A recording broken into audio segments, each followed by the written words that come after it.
사랑의 하나님 아버지, 진정한 구원과 소망, 영생이 하나님께 속해 있음을 여러 사람들의 입술을 통하여 말씀하여 주셨고 또 보여주셨음에도 인간들은 말씀을 오해하고 왜곡하며 반대로 행하였습니다. 하나님의 간절한 노력에도 순종치 않는 인간들을 하나님께서는 포기할 수 없어서 최후의 방법으로 하나님의 아들이신 예수님을 직접 이 땅에 보내셨고 부활과 영생의 소식을 전하게 하셨으며 그분의 생명으로 순도 100%의 완전한 아버지의 사랑을 증명하셨습니다. 하나님, 이런 하나님께 더 이상 그 무엇을 바랄 수 있을까요?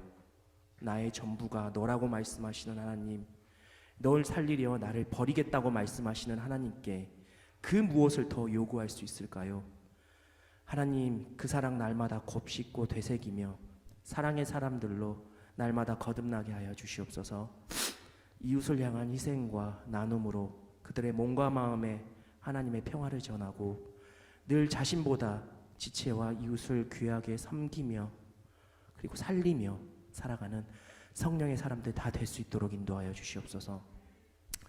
지금 이 순간에도 가장 낮은 곳에 계시어 신음하는 이들과 함께 하시며 저희를 그곳으로 초대하시는 예수님의 손짓에 반응하여 그 낮은 곳에서 우리 구주 예수님을 만나 뵙고 그들을 향한 사랑이 모든 일의 강력한 동기요 목적이 되어 세상을 섬기는 사랑의 나라 다 되게 하여 주시옵소서.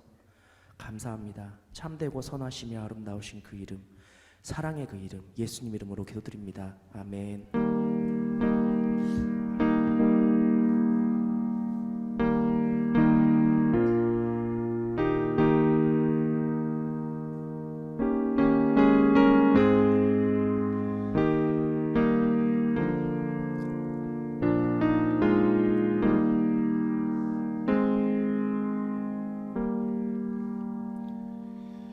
오늘 함께 살펴볼 말씀은 출애굽기 13장입니다. 출애굽기 13장 1절과 2절, 11절과 12절 제가 읽도록 하겠습니다. 여호와께서 모세에게 일러 이르시되 이스라엘 자손 중에서 사람이나 짐승을 막론하고 태에서 처음 난 모든 것은 다 거룩히 구별하여 내게 돌리라. 이는 내 것이니라 하시니라. 11절과 12절입니다. 여호와께서 너와 네 조상에게 맹세하신 대로 너를 가나안 사람의 땅에 인도하시고 그 땅을 내게 주시거든 너는 태에서 처음 난 모든 것과 내게 있는 가축의 태에서 처음 난 것을 다 구별하여 여호와께 돌리라. 그것은 여호와의 것이니라. 아멘. 제가 욥기 말씀을 열심히 준비하고 있었는데요. 우리 박대 목사님께서 주일날 욥기를 아주 자세하게 풀어주셔가지고 굳이 저까지 해야 될 필요가 있을까 싶어서 출애굽기 말씀 준비했습니다. 저 잘했죠? 함께 말씀 묵상하도록 하죠. 어제는 모차르트가 세상을 떠난 날이었습니다. 어린 나이에 왕실의 사랑을 받고 시민들의 우상이 되면서 초년 시절은 너무나 화려했던 모차르트였습니다. 그러나 그에 대한 보수는 너무나 형편없었습니다. 높은 보수는 늦게 찾아왔지만 돈 관리도 서툴렀고 병까지 얻었으니 말년은 가난과 함께 불행했습니다. 모차르트가 떠난 날을 맞이할 때면 어떤 분들은 유난히 추운 비내의 겨울이 떠오른다고 이렇게 말씀하기도 하고요.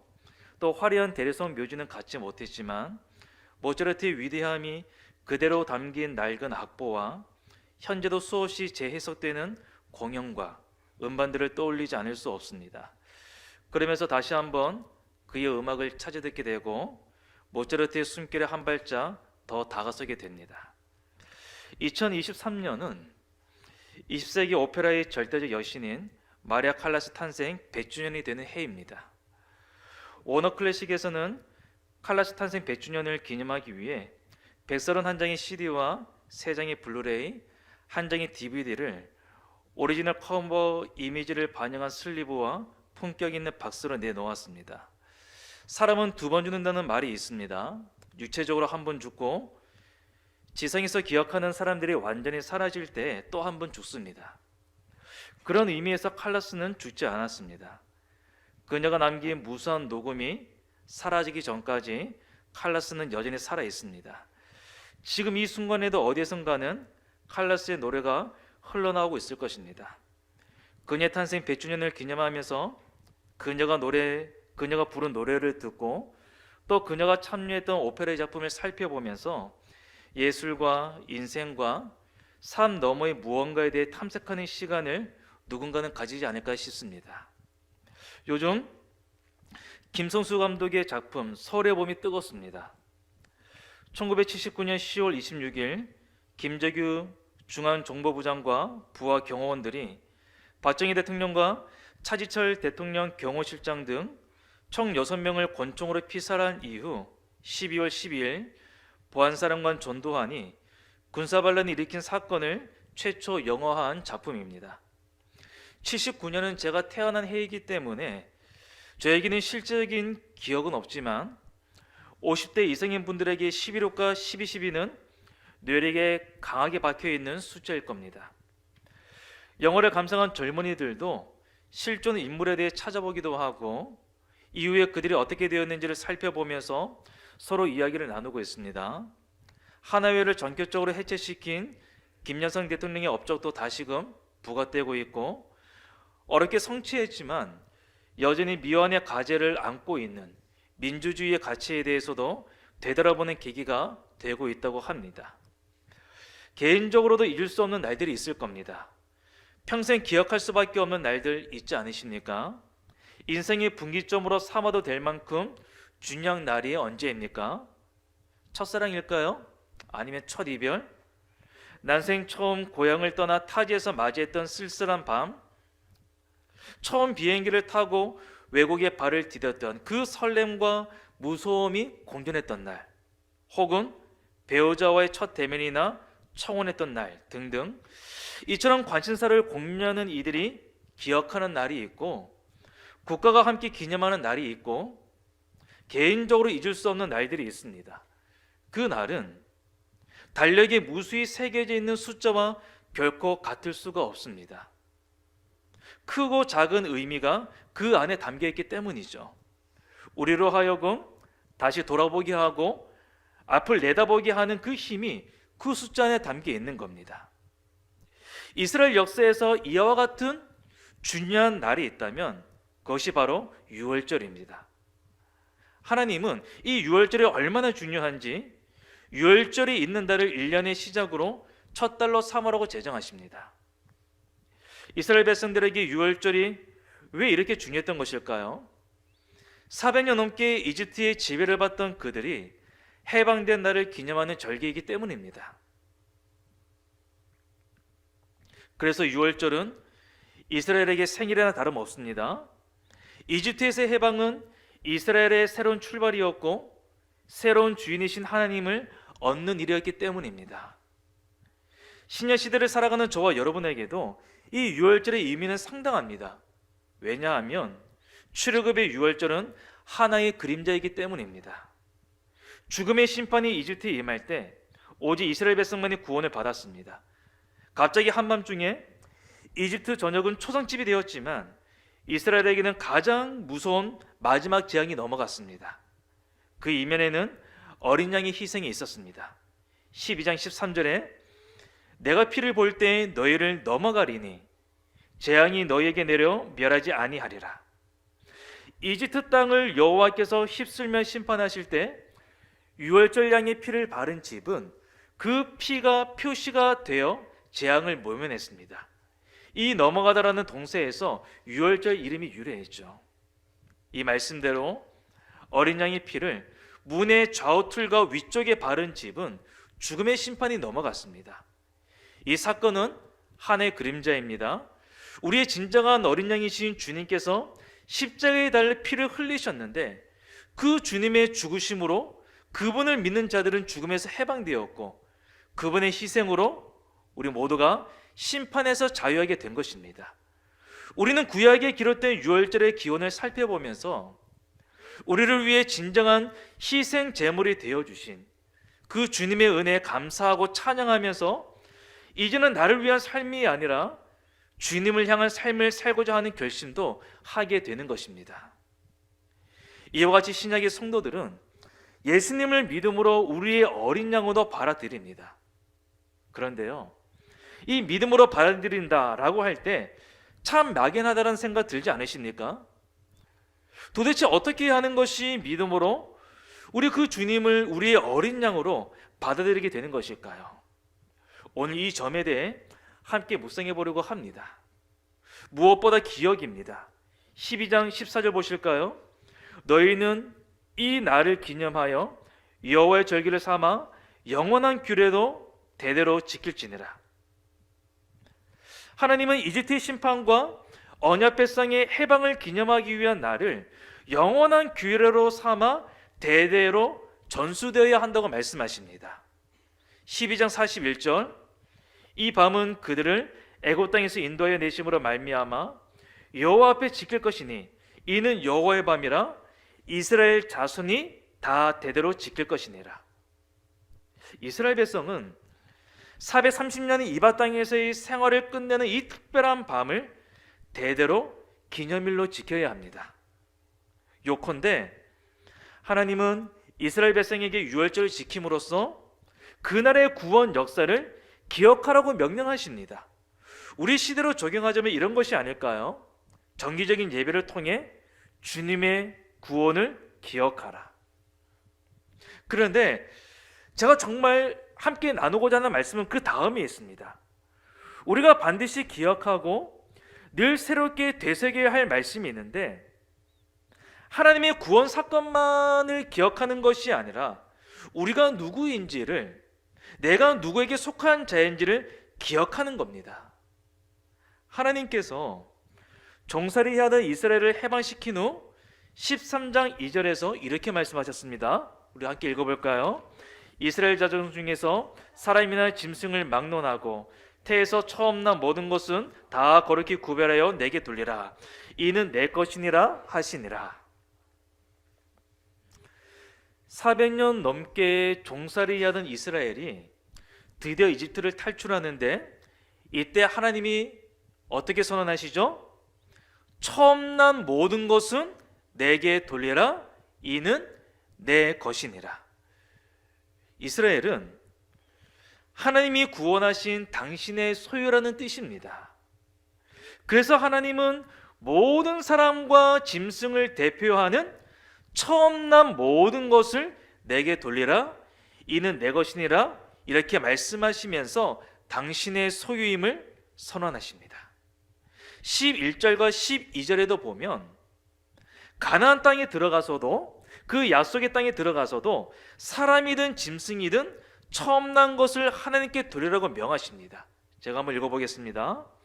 여호와께서 너와 네 조상에게 맹세하신 대로 너를 가나안 사람의 땅에 인도하시고 그 땅을 내게 주시거든 너는 태에서 처음 난 모든 것과 내게 있는 가축의 태에서 처음 난 것을 다 구별하여 여호와께 돌리라. 수것은 여호와의 것이니라. 우리는 누구 거라는 겁니까? 하나님의 거라는 거죠. 하나님은 우리의 주인이 되십니다. 그분이 우리를 구원하셨고, 더 거슬러 올라가자면 그분이 우리를 창조하셨습니다. 본문에서 하나님이 이스라엘 백성들을 향해 너희는 내 것이야, 그냥 못했다고 말씀하시는 것이 아니라 이렇게 선언하시는 근거가 있습니다.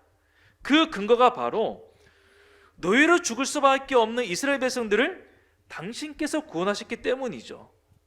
그래서 그들을 향해 너희는 내 것이다 선언하셨던 겁니다. 바울 사도께서도 고린도 교회의 성도를 향해 너희는 주님의 것이다 라고 말씀하셨습니다. 우리가 예배하는 하나님은 우주의 창조자이시면서 주인이시기 때문에 우리에 대한 소유권을 주장하십니다. 디도서 2장 14절에서도 그가 우리를 대신하여 자신을 주심은 모든 불법에서 우리를 속량하시고 우리를 깨끗하게 하사 선한 일을 열심히 하는, 그 다음 함께 읽어보겠습니다. 자기 백성이 되게 하려 하심이라. 그리스도께서 우리를 죄에서 자유하게 하시어 우리를 깨끗하게 할 길을 여셨고 우리에게 능력과 이해력을 주셔서 하나님의 뜻을 따라 살게 하시고 이웃에게 선을 행하는 시각을 갖고 살게 하셨기 때문에 주님의 통치에 동참하게 하시는 겁니다. 하이델베르크 요르문다 첫 번째 질문의 답도 꼭 이와 같습니다. 하이델베르크 요르문답은 이렇게 말합니다. 살아서나 죽어서나 나는 나의 것이 아니요 몸도 영혼도 나의 신실하신 구주 예수 그리스도의 것입니다. 내가 내 것이 아니요 그리스도의 것이라는 사실, 우리의 유래이자 미래인 주님 아래서 우리 자신을 보게 되면서 스스로에게 주인에서 할 수 없다는 사실, 우리는 누구입니까? 은혜를 통해서 새로워진 나는 내 맘대로 나 자신을 어떻게 할 수 없는 존재라는 겁니다. 유명한 말이 있죠. 나는 나를 파괴할 권리가 있다. 프랑스의 소설가 프랑스와 사강이 법정에서 많이 혐의로 기소되었을 때 말한 아주 유명한 변론입니다. 내가 타인에게 피해를 주지 않는 한 내 자유를 죽일 수 있다는 주장이죠. 나는 나의 것이기 때문에 나를 위해 극한의 자유를 행사할 수 있다는 겁니다. 정말 그래야 합니까? 자신에 대해 최대치의 자유를 행사할 때 인간은 진정 인간다움으로 빚어져 갈 수 있을까요? 그렇게 할 때 인간은 자유할 수 있습니까? 궁극적인 행복을 누릴 수 있을까요? 바울 사도께서 로마에 있는 성도를 향해 어떻게 말씀하셨습니까? 로마서 14장 7절과 8절에 보면 이렇게 말씀하고 있습니다. 우리 가운데 어느 누구도 자신만을 위하여 사는 사람도 없고 자신만을 위하여 주는 사람도 없습니다. 우리는 살아도 주님을 위하여 살고 죽어도 주님을 위해 죽습니다. 그리스도인들은 사강의 말이 아닌 이 바울의 말씀에 긍정합니다. 우리는 주님께서 피로 값주고 사신 바 된 주님의 소유물이기 때문입니다. 내가 내 것이 아니라는 사실. 그래서 우리는 주님, 내 몸도 내 마음도 내 영혼도 다 여기 있으니 받으소서, 이렇게 노래를 하게 되는 것이고 또 이와 같은 기도도 드리게 되는 것입니다. 제가 기도문 한 편 제가 읽어드리겠습니다. 언제나 당신의 뜻만, 주여 언제든지 주께서 원하시는 대로만 나를 인도하여 주소서. 내가 혹 앙탈을 부린다 해도 주여 그것이 이루어지지 않도록 나를 이끌어 주소서. 내게서 주님은 강하게 되고 나는 약하게 되어야 하겠나이다. 곧 주는 흥하여야 하겠고 나는 망하여야 되겠나이다. 마지막 같이 읽어볼까요? 주께서 주인이 되시고 나는 종이 되어야겠나이다. 이것만 봐도 세상과 기독교가 근본적으로 가치관이 다르다라는 것을 확인하게 됩니다. 사람들은 내 인생은 나의 것이라고 노래합니다. 자기 인생을 자기 원하는 대로 살고자 합니다. 자신의 인생을 책임질 수 있다고 노래하죠. 민혜경 씨의 그 유명한 노래 내 인생은 나의 것. 예, 이 장로님 한번 좀 부탁드려도 될까요? 예, 내 인생은 나의 것, 그냥 나에게 맡겨주세요 노래하잖아요. 내 인생은 나의 것이기 때문에 나는 모든 걸 책임질 수 있어요 노래합니다. 그런데요, 이에 반해 찬송가 375장의 작사가인 배위랑 선교사의 부인 아네리 사모님은 이렇게 노래합니다. 영문 가사이기 때문에 우리 찬송가에 실려있는 가사와는 많이 좀 다른데요. 구주 예수님, 정함 없는 인생의 바다에서 갈 길을 잃어버린 나를 인도하소서. 주여 당신이 어떤 길로 가도록 하시는지를 알 수 있도록 나를 인도하소서. 구주 예수님, 내 기도를 들으소서. 나는 아무것도 모릅니다.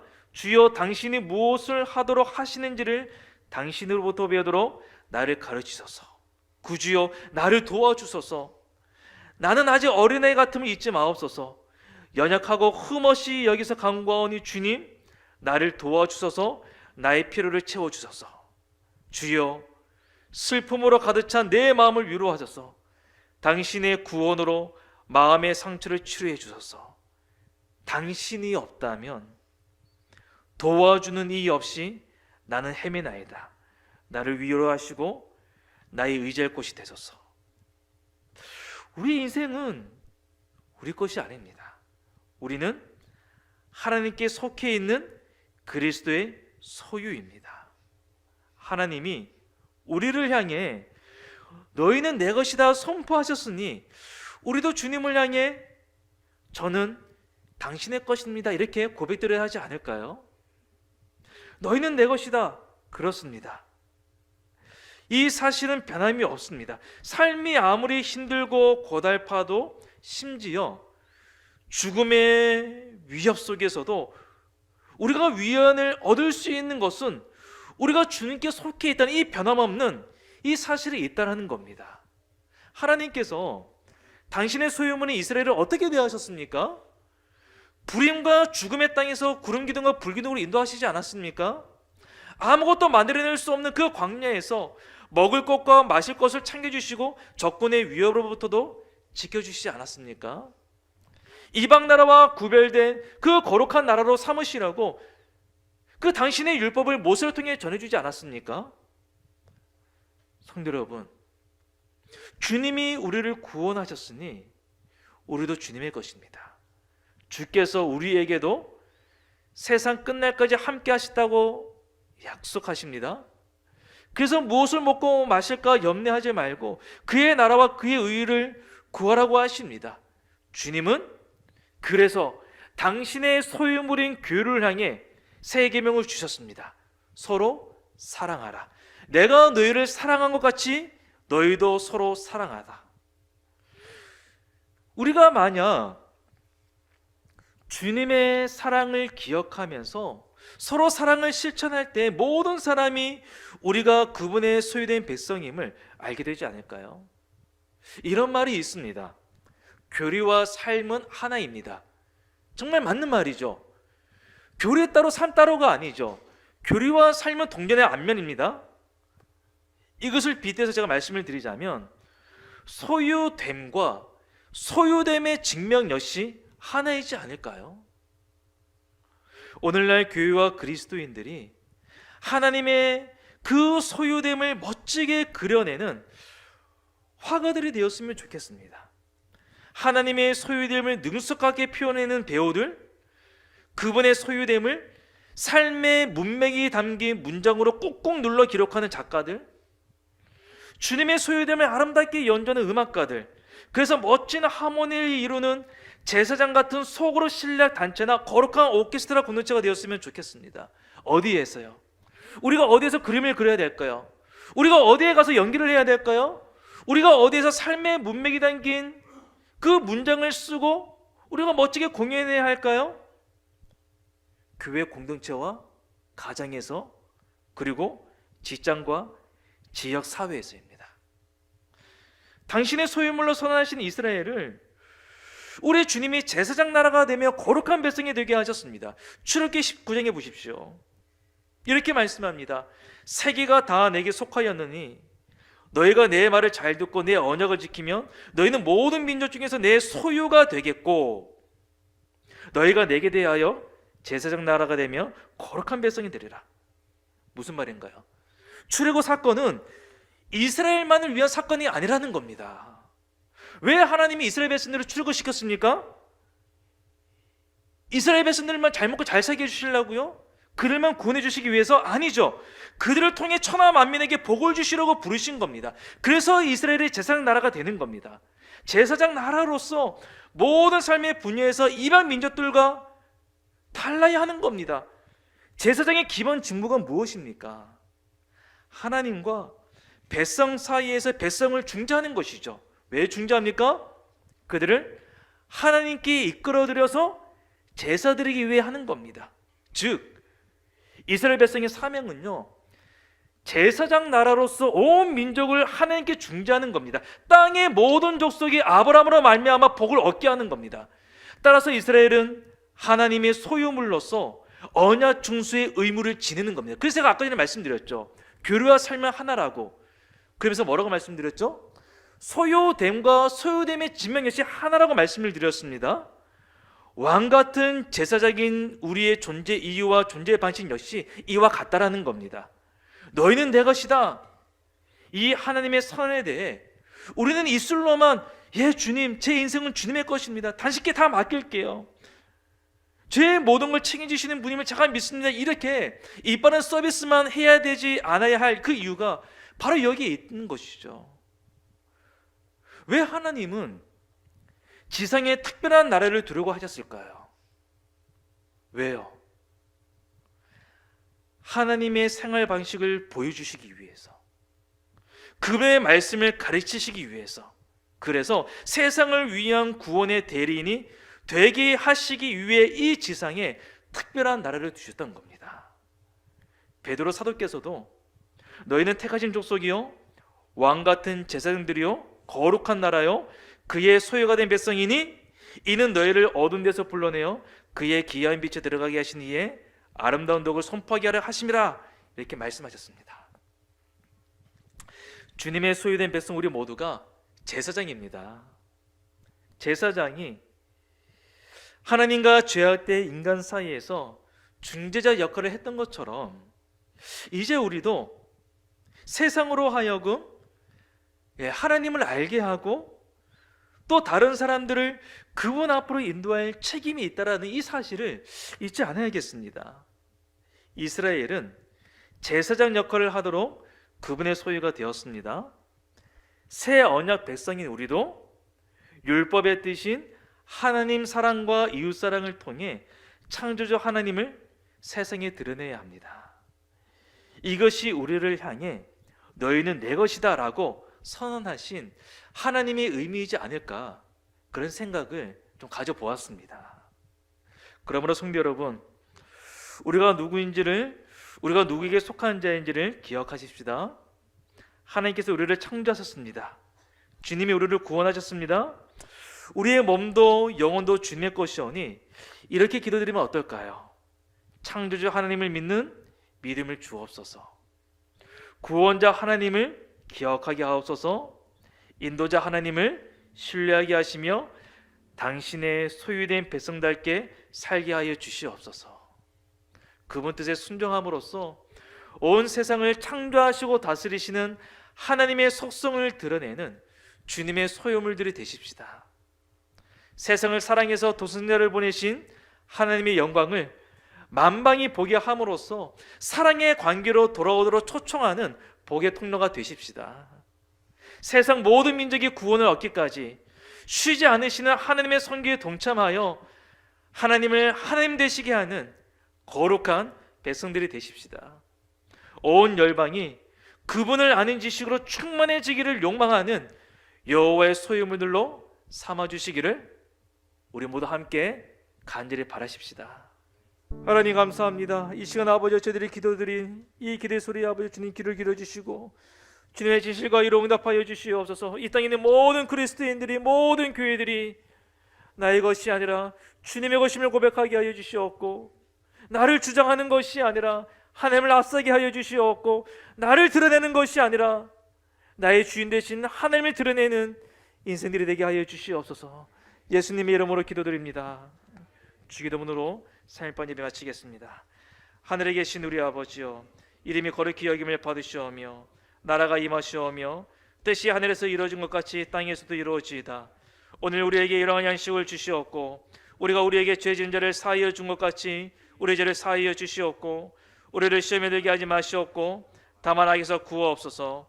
나라와 권세와 영광이 아버지께 영원히 쌓옵나이다. 아멘.